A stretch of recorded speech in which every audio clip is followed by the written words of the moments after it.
Good morning, everyone, and welcome to our final session of the grant writing workshops as part of the Bridging the Divide summer series.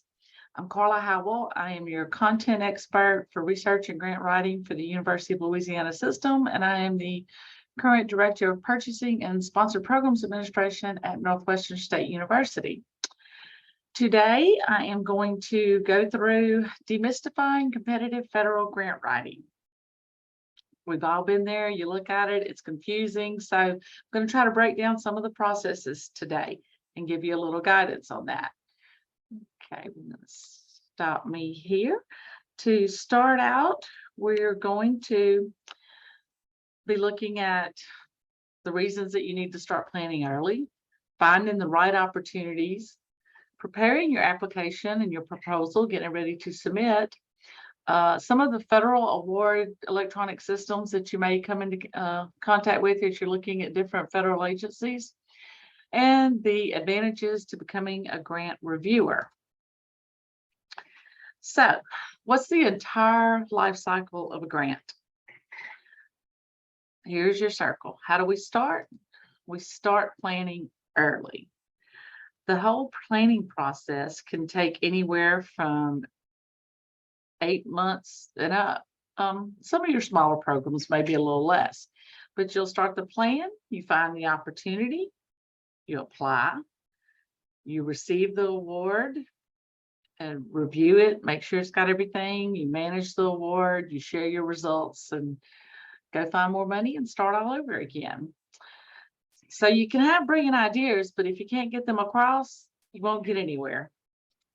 So what do? What are we really looking for here? You've got your idea. We want to sell your idea to a funding agency based on a need within their mission. You have to look, see what it is they're looking to fund, and make sure that it meets what you're needing the money for. So you start with an idea, you find your funding source, you'll download per se an application package, which is the process we're going to look at in Grants.gov. And you do that by creating a workspace for your users. So we're ready to find the right opportunities. Where will we go from here? What's next? You've got your idea, you need to find the funding for it. I'm going to go through the processes of using Grants.gov. They'll be going to the cloud here in a few months to make it even more accessible from everywhere, but this is the main, probably your main place to look for federal funding.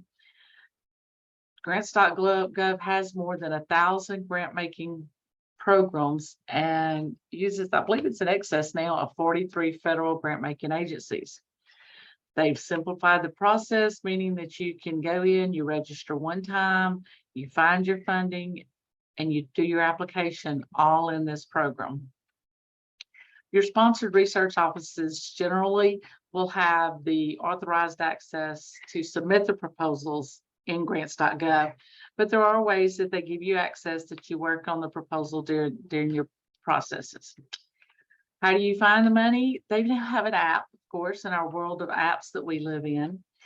You can download the app on your phone, and there's a quick search link on there to find what you're looking for. And you can look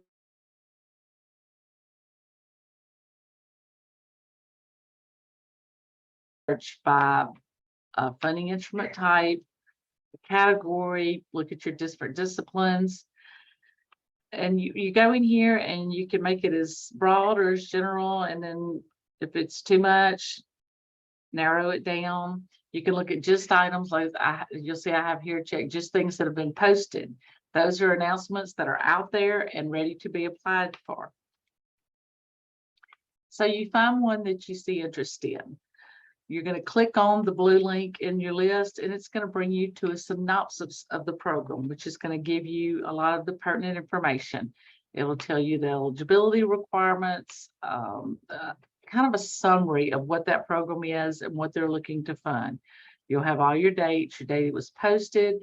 If there are any updates, you'll see the tab that says the version history. You can click on there and they'll show you if there have been any amendments that have been attached to this. You'll have related documents. That's rare, but you'll see sometimes it's just some extra information that they want to tell you about that program. And then the package, which we'll go more into detail in a little bit. So you find your grant opportunity in Grants.gov. Now you're ready to apply for a grant. What's going to be your next step? At this point, you're ready to prepare your application or your proposal for submission. Well, in order to do this, you're going to need to go in and create a Grants.gov applicant registration. Looks like a lot of information here, but it's really not.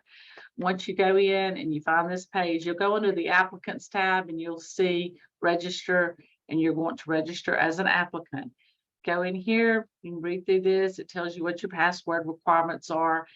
And once you click on that to set up your registration, you're going to come to this form. Again, general information. This is kind of setting up your profile per se. You'll go in a little while. I'll show you how you add your organizational profile. But in here, you put in your general information to get started. And it's going to give you the option here to add your organization profile, or once you create it, you can go back in and add. And what this means is you are connecting yourself with your university. You'll see down here that it has the couple different steps in adding a profile during the registration process. I've highlighted you're going to add an organization applicant profile. Individual applicants are just that. That's for individuals, but you want to become part of your organization for the submission process. So during this, when you may have noticed on the screen back here, they're going to ask you for a UEI. Once you hit continue here and you want to add the organization profile, they're going to come and they're going to ask you for a unique entity identification number. I have listed all of these numbers here for each of our universities. I went in and verified these on your sponsor program's website. If you have any questions, you can go in and check those. But this replaced the DUNS number in the past year. This is what the federal agencies have gone to identify each institution. The address that's listed on here is the main address that's listed for your institution and what will generally be on the 424 that you're going to be filling out during the application process. So you've gone in, you're set up, you're now a registered applicant. You're going to be ready to create a workspace. The workspace is an online space in Grants.gov where you work on your grant application. It's shared, it's an online environment where everybody that's on your grant team can simultaneously access and fill out the forms within an application. We at the Sponsor Programs Office will do most of the basic information, but when it comes to the details of the project, we will have you go in and put in some of that information, and we all have access to what each other's doing while we're in here. There's some other links on here, and I'm going to take you to some of these for a workspace overview. If you go to the workspace overview, it's going to take you to the Grants.gov link, which we have here, and this is on starting your workspace. Generally, it's going to be the intermediate for most of us. We have 3 to 5 people at the institution that are working on the grant. But this is where you'll go in to set up your workspace. They have a great video down here in YouTube that'll take you step by step through the process that I highly recommend watching if you are getting ready to put in an application in Grants.gov. The next link that we're going to go is a Learning Workspace series, and I really like this one. This has a lot more detailed information in videos. You go in here, you've got application workflow for organizations, which is what most of us will be doing. It's a YouTube video, takes you step by step.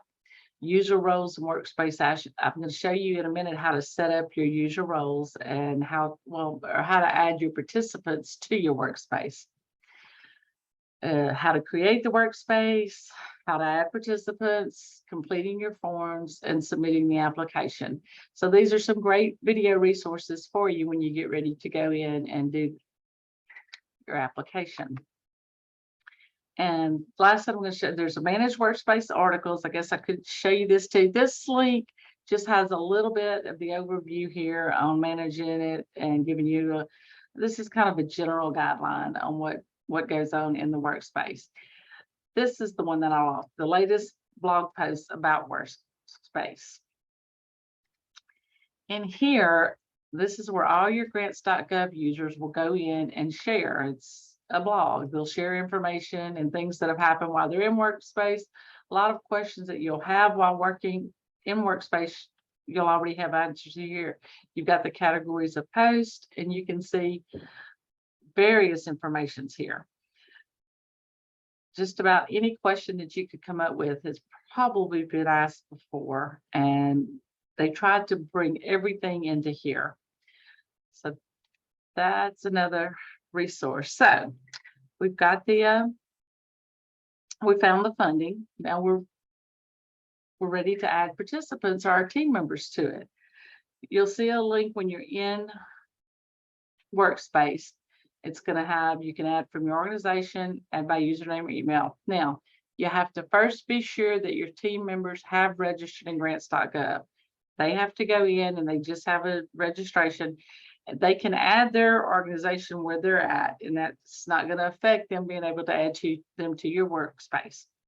So when you go add from workspace organization, if you click on that link, it's going to give you everybody at your institution that is registered in Grants.gov, and you can add them and you can set up their access.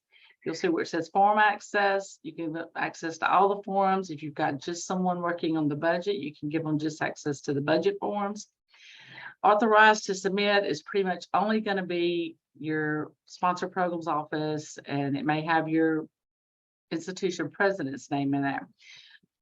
Here's what really helps, and this comes into, you can add a member by their username or email address. So say we're at Northwestern, we're working with a proposal at McNeese, we can go in and put that faculty member at McNeese's email in here and add them to our workspace and set up their accesses.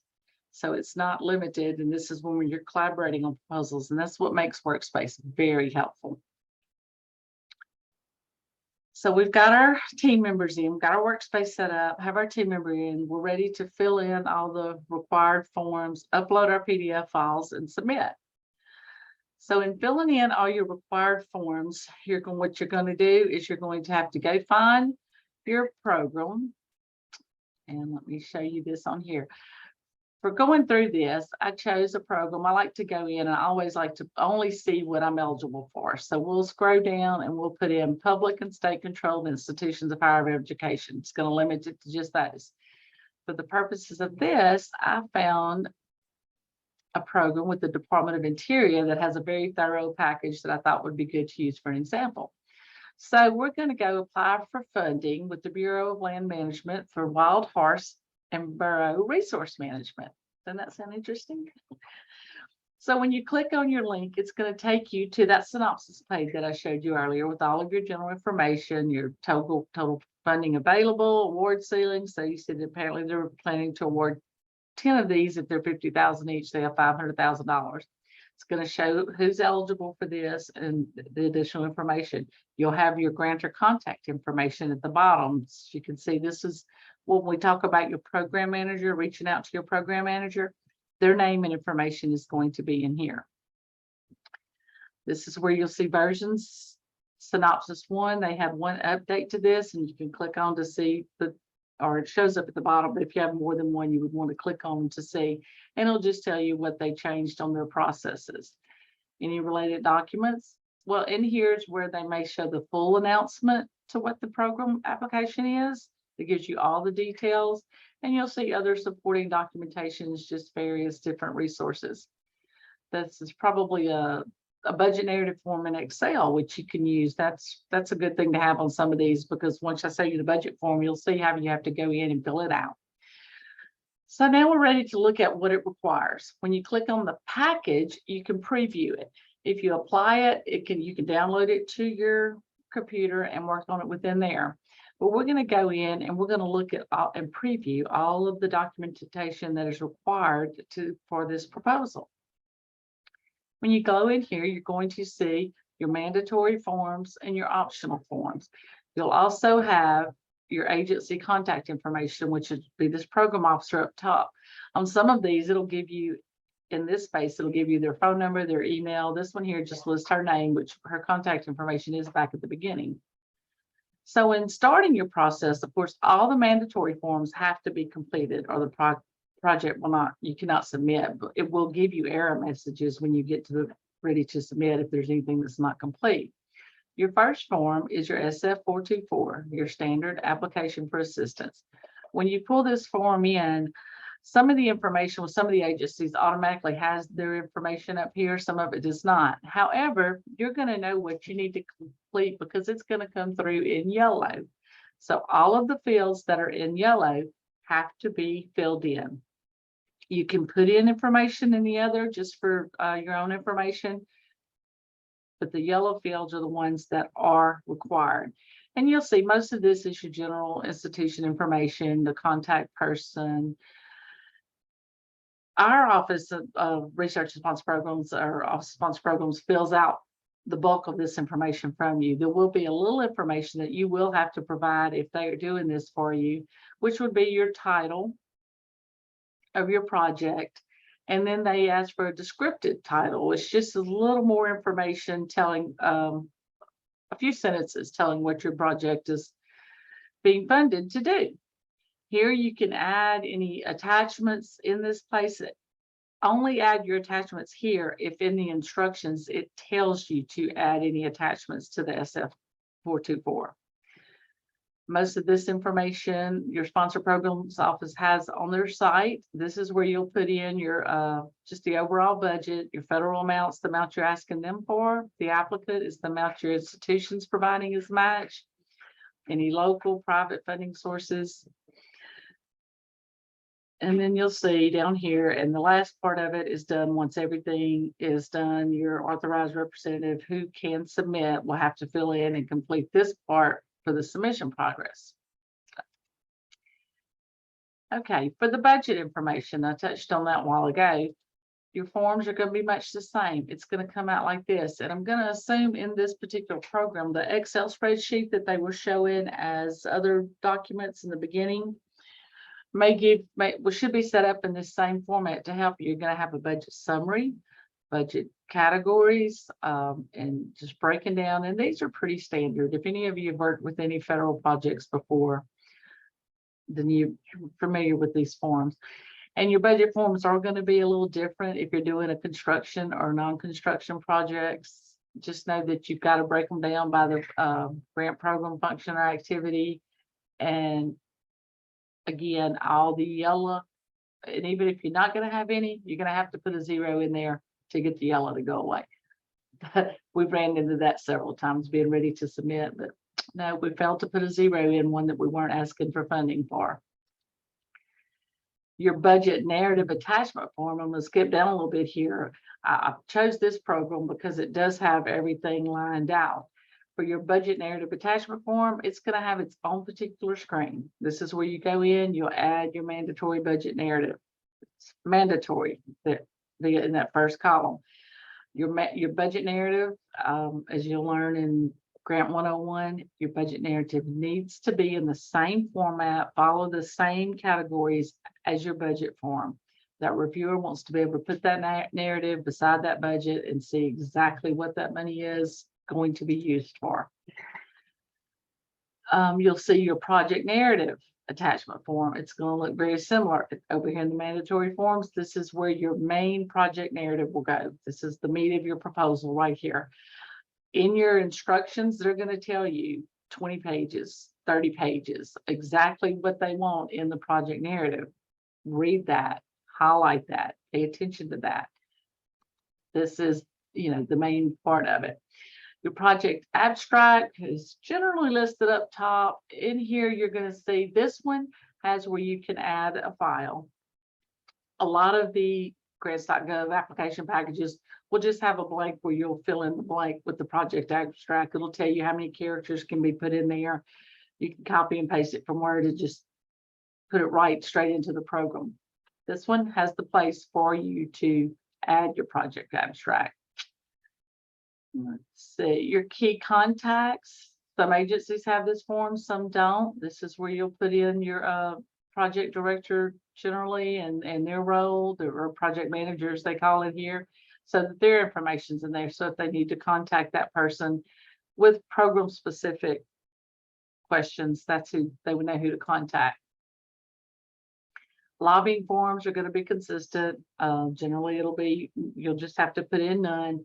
Again, if there's yellow blanks, this one does not. Generally, it'll have yellow blanks where you have to put it in. And of course, if you do have lobbying to disclose, if you indicate that you do, you will have to go over here and do the disclosure of lobbying form. A lot of the packages that you go into will have just this form. They won't have the one in mandatory. This one may be listed in mandatory, and this is where you would go in and just put in none, and the blanks are not applicable, because all of these yellow blanks, if this is in the mandatory side, which you will see it on some applications, you have to have something in these. Once again, just like the zeros, you'll have to put in non-applicable, or it's going to give you an error message. If you have other attachments, your letters of support, quotes that you've obtained on equipment that you're buying, this is where you'll go in here and you'll add each of these attachments. Some of your applications will give you specific names that have to be used for your attachments, down to extreme detail.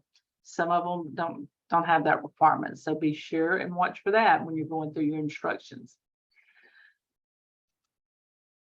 Okay, so that's if you're having a construction program, that's why I was telling you the budget form will look a little bit different. You'll see how that one's laid out with a little more information. Your assurances, you're also going to have assurances over here when you go back into the application, and when you hit submit, it's going to bring up some assurances that have to be done by the authorized official. So this is your application package. If you have any questions, please go in over here in the chat and put those in there, and we'll address those at some point as we're going through this. This is Grants.gov. This is going in, finding your funding, filling out the application package, knowing what you need to do. So you filled in all your forms, you've uploaded your PDF files, and your authorized agent has submitted the proposal. So you once again, just to kind of go over, you create your workspace. You'll have a core role user, and I mentioned roles earlier. When you go in and create your workspace, you can assign roles as a manager, as and just a participant who can have access to certain forms. You add your members, you've completed your forms, you've submitted your application. And it seems like a lot, but once you do it several times, the Grants.gov has really laid it out well. It's really easy to work with. Probably the registration process is the most difficult. And the difficult part of that is getting your organization registered. So your sponsor programs office has already fought through that process with you. All of your institutions are going to be set up in Grants.gov already. Here's a few tips just on Grants.gov submissions. You want to carefully review the NIA and the application package. You heard me refer to that several times, and it's going through these screens. A lot of them may be general, but you are going to have quite a few that are very specific, especially when you get into the health and medical applications. They're going to have a few more forms, may have some more stringent requirements, may be more particular about the information that you need to put in there. You should always be careful to download the correct application package and that you submit it under the intended competition. National Science Foundation is one of the agencies where you have to pay very close attention to this, because they will have a program and then they may have sub-programs within that program. And a lot of times those can appear to be very similar, but be sure you're applying for the right, you've downloaded the correct application and applying under the right competition. They're going to review it under the competition it was submitted under, and only the applications that are successfully submitted by the deadline are going to be reviewed and available for funding.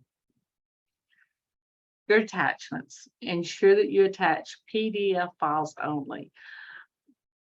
Years ago, when they first started with the federal application system, you could put in Word documents, you could put in pictures, but the Grants.gov works best with PDF files only. There may be some areas that you'll say it can use a different form, but we have found that, you know, these work the best. When I've talked to reviewers, whatever system they're working on, generally a PDF file is the best way for them to be able to look at any of the attachments. They need to be in a read-only flattened format. We have ran in and gotten error messages before on PDF files when we got ready to submit the proposal. And I've had to go back and learn a little bit about this, but you just want those PDF files not to be where they can go in and make changes on them. You must submit individual PDF files only when you're attaching the files to the application. You can't have one that has multiple tabs on it and information in it. So just watch for that. We've all should have been accustomed to converting to PDF files at this point.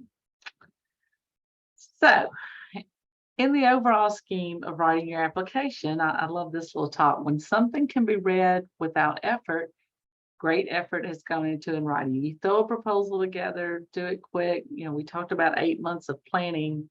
That's going to show up when a reviewer's reviewing. They can generally tell that, unless you're just an exception to the rule. So take time in thinking about what you're writing and what you're putting together. Okay, so we've talked about planning early. We've found our funding. We've prepared an application and proposal for submission. We went through all of these steps in the Grants.gov system. Well, when you start looking at other federal agencies, you're going to find a lot of electronic systems in there. Some of them for the proposal process, some of them for the taking care of managing the award afterwards, and some of them will be specifically for the financial aspect of overseeing your award. So let's look at what a few of these systems are. You've got ASAP. That's going to be the financial system that I tell you about. This is a similar system that's used by a lot of the universities for pulling down some of your financial aid funding, your CARES Act funding that just came through. That comes through the G5 Education's financial part of their system. So you may find yourself working with the controller's office to be sure that you have the appropriate people that have access in those systems. A lot of these systems, in my position, I'll just have view only access, so I can go in there and check the current status and see if we need to be. If you're working in the NIH, you're probably familiar with the Electronic Research Administration, or ERA, and in the past it's been called ERA Commons. You can process the applications in here. You do your managing of your awards after the fact in here, and the federal staff also can help you, and have access to the system to work with you on that. Research.gov. That is National Science Foundation. If you've done those proposals in the past, you're going to probably be more familiar with FastLane. FastLane is still an option for some of their programs, but it's my understanding that they are preferring to go through the research.gov now. It's a similar system to Grants.gov, and you also, when you go into research.gov, some of their applications, you do funnel back through Grants.gov and go through that process. I'm not remembering which program, but there's some programs that have a step 1 and a step 2. You may, seems like it may be a Department of Justice program. You'll do step 1 in Grants.gov, and you'll do step 2 in Just Grants. Just Grants is the department for the electronic system for your Department of Justice. So these are just a few. You're going to come across a lot as you look at different agencies. They have tried to get as many as they can to go to Grants.gov. The USDA uses Grants.gov. Most of them are going there. But just know that you can run into others. My suggestion is always check with your sponsored programs office. Do not go in and set up an organizational user ID because you may already have one that they have control of, or you want to be sure that the authority, the right hierarchy of authority is in place for that system. If you have another federal system you've worked in, go in there and put me a note on it. We'll talk about it and see if I have any familiarity with it, and we can put links to it. So going back through, we're now going to talk about becoming a grant reviewer. This is probably the best thing that you can do, and there are lots of opportunities out there for it. If when you're reviewing it, there's just no way to explain the wealth of knowledge that you'll gain from that. In this PowerPoint, I've put a few links to some of the agencies that I could readily find where they're asking for grant reviewers. They're telling you to come in. You've got HRSA, which will take you right to their page of how to become a grant reviewer. They'll tell you about their process, how they choose the reviewers, how you can apply to become a grant reviewer. They've got a module here that you go in, and they're looking for people in these with expertise in the following areas. There's just no way to explain. I know I'm repeating myself, the benefit that comes from this. They're not able to pay non-federal participants, or we do though they do compensate each non-federal participant. You'll see both. That's an important thing to look for, because it is an extra way to pick up some money. Some will pay, some do not. They think that your experience is payment enough. So that's on HRSA and how to look at theirs. And each of these will provide this PowerPoint, but each of these will take you to the link for that agency on how to become a grant reviewer, what that process is, whether or not they pay. Some of the advantages to becoming a grant reviewer: it's an excellent professional development opportunity. You'll get to probably meet program officers at the agency that you're reviewing for, and making those contacts is just invaluable. You'll have exposure to innovative ideas. You get to see what else is going on out there, which may be some food for thought to help you become more creative, or let you know that there's funding out there. You get to make recommendations to the agencies of which projects to fund, and that's a huge role when you think about, that you have people out there reviewing your proposals, and they ultimately have in their hands. That's another reason that you want to be thorough, precise in your proposal.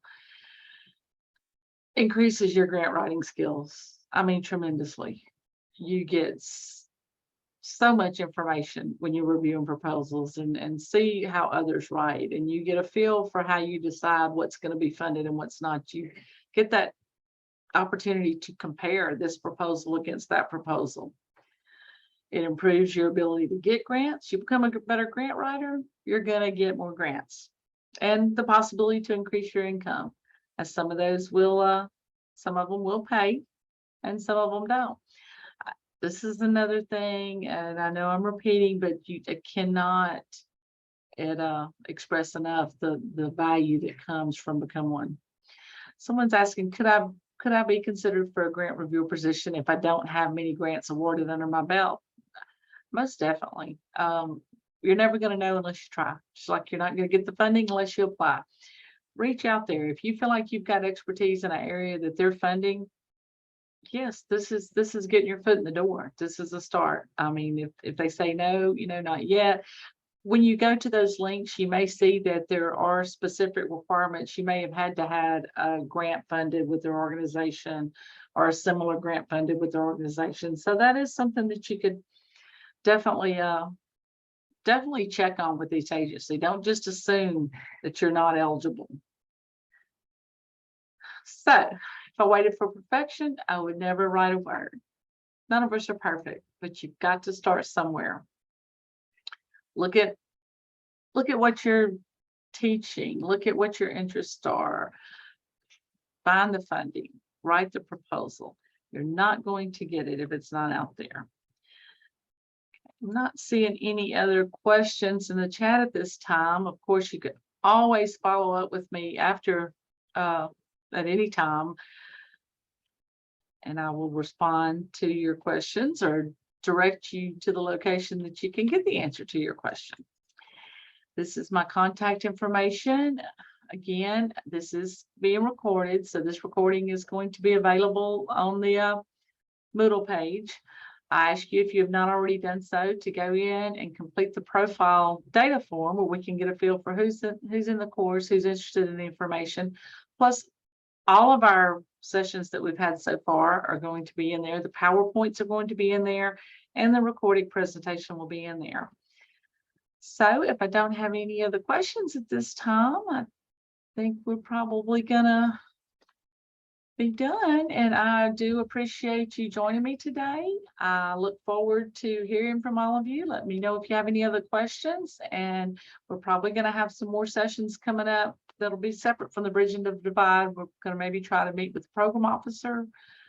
We've got a very valuable recording on where we met with a program reviewer from the Board of Regents system. I highly suggest you go in and find the link to that. It should be on the content expert page on the UL systems page.